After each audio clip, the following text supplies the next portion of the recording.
En 1975, il fut avocat du mouvement des prostituées qui occupèrent l'église Saint-Nizier de Lyon à Lyon.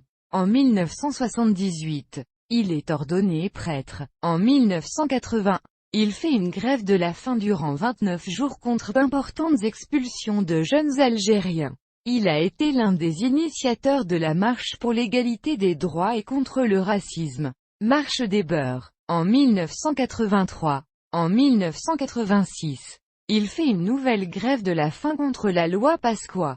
Chroniqueur dans l'hebdomadaire Le Pèlerin, il est l'un des prédicateurs de la messe télévisée du Jour du Seigneur, sur France 2. Il a écrit de nombreux ouvrages sur le dialogue interreligieux, dont, en 1998, un livre d'échange avec Rachid Benzine, consacré au dialogue entre musulmans et chrétiens.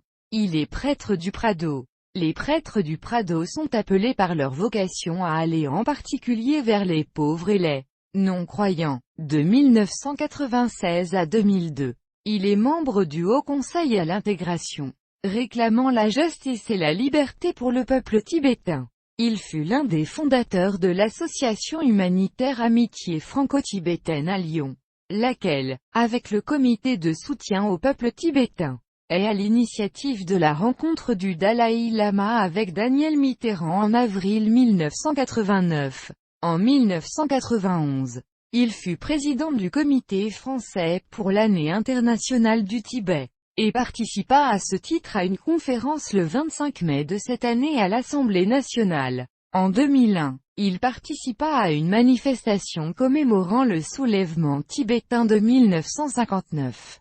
Il signa un appel demandant que le Comité des droits de l'enfant rende visite à Jedun Choki Nyima, un enfant tibétain placé en résidence surveillée par les autorités chinoises après avoir été désigné par le 14e Dalai Lama comme réincarnation du Panchen Lama. En 2001, dans un article du journal Le Monde, Christian Delorme évoquait la surdélinquance des jeunes issus de l'immigration et le fait qu'en parler passait pour une stigmatisation. Cette phrase fut utilisée par Éric Zemmour en 2010 lors d'une polémique sur ce type de délinquance. En France, en 2007, il est le président de l'association Gandhi 2008 International. Le 4 juin 2008, il publie une tribune intitulée « Non, l'Algérie n'est pas anti-chrétienne » dans le journal Le Monde. Celle-ci, qui justifie les mauvais traitements dont sont victimes des chrétiens en Algérie, fait scandale au point d'attirer une réplique de l'archevêque de Clermont-Ferrand.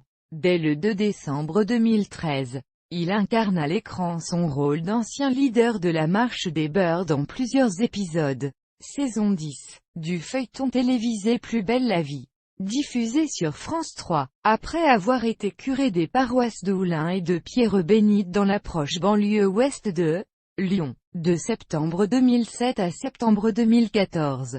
Il est nommé curé des paroisses de Saint-Romain, Saint-Côme et Saint-Damien, à Caluire et Cuire.